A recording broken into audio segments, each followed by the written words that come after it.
I have a kind of obsessive need to create a certain kind of closure. So excuse me for about 5 minutes and I'll do it. It's just to satisfy an itch of mine.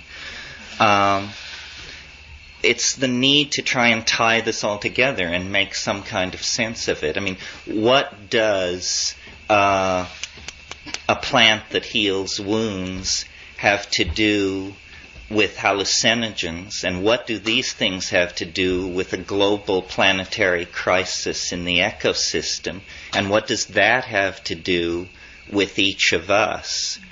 Well, to create an overarching metaphor that can connect all this together, I think what we have to do is think in terms of the exhaustion of our own cultural forms.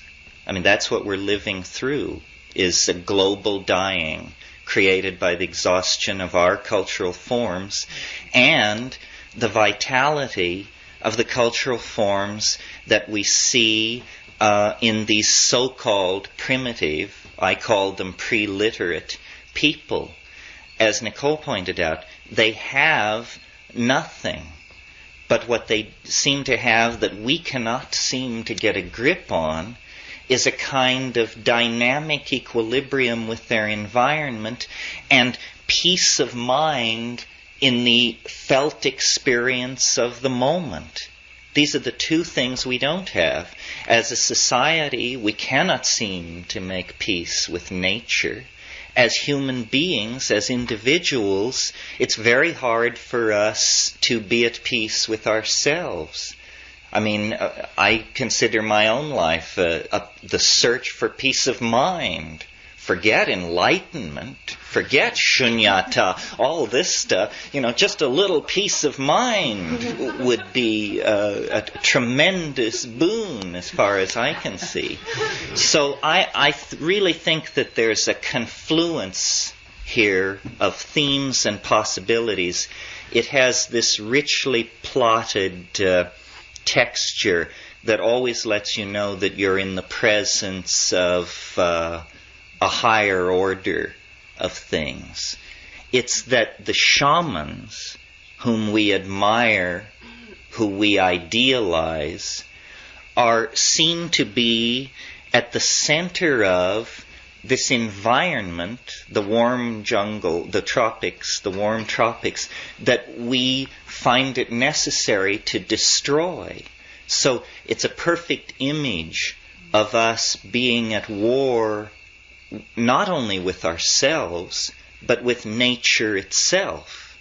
And, you've heard all about how the Amazon and the Congo Basin in eastern Indonesia are all being cleared and lumbered and turned into cattle ranches. This is a tragedy, obviously. We understand and can perceive the dynamics of that.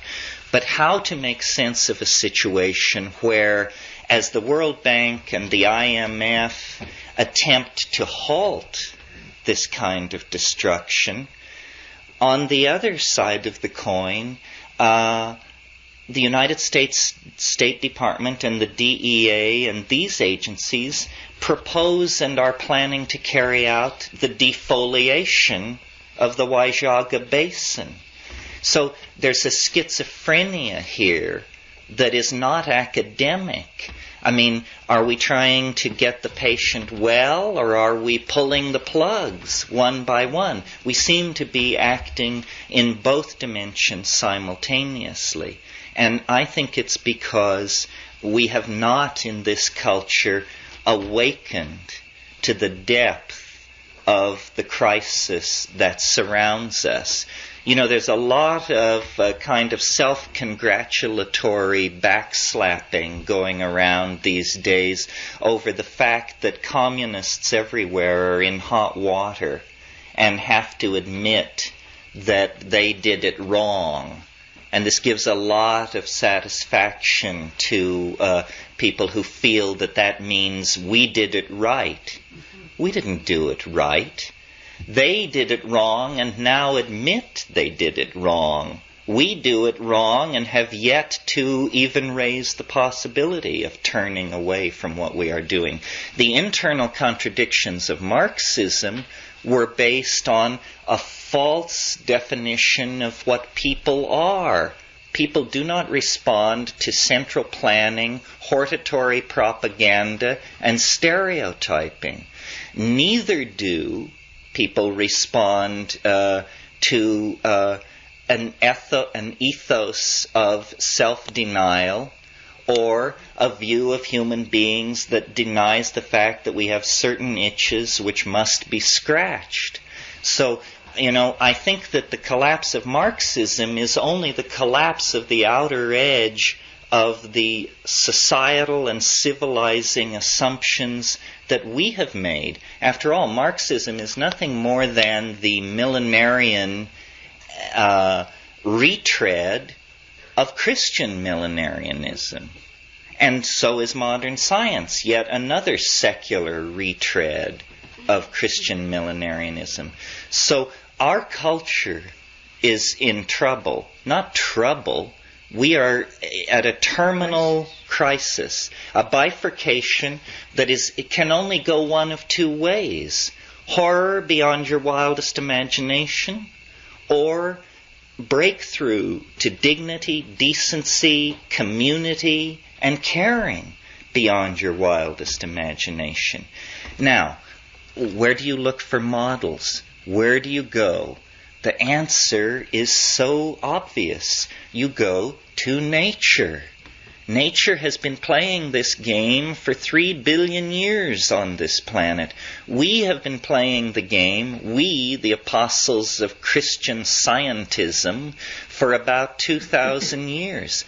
Nature has an economy, an elegance, a style that if we could but emulate it, we could rise out of the rubble that we are making of the planet. It was the geographer Carl Sauer who said, man found the planet a climaxed primeval forest. He, and notice the gender here, he will leave the planet a weedy lot.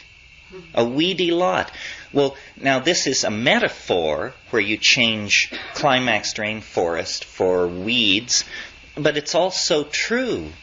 By clearing land, we promote the kind of plant evolution that stresses very rapid seed production and annular cycles of growth. In other words, weeds.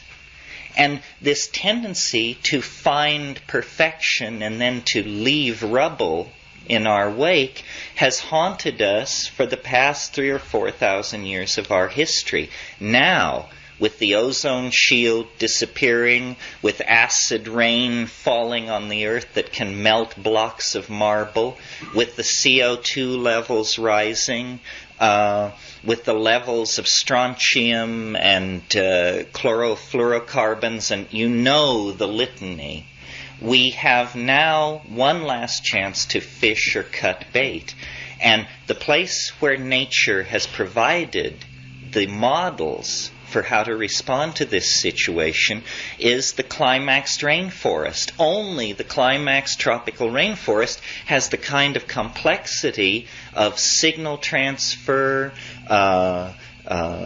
movement of nutritional materials, movement of electromagnetic radiation that we find in the modern city. It is a cliché of modernity that the city is a jungle. The problem is it isn't jungle enough.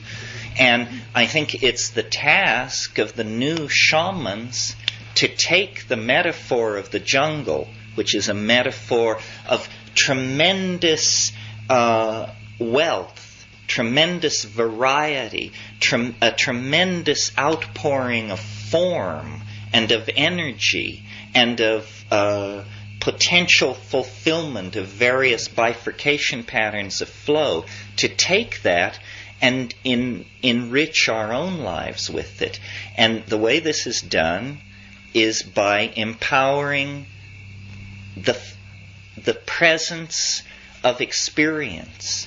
the main thing that you get with these so-called primitive, pre-literate people, and with people like Nicole, who have spent time in this situation, is they are in the moment. They know how to have fun. They know how to work. They know how to live. And the reason they understand this is because they are focused within the confines of the felt presence of experience. They do not live by abstraction.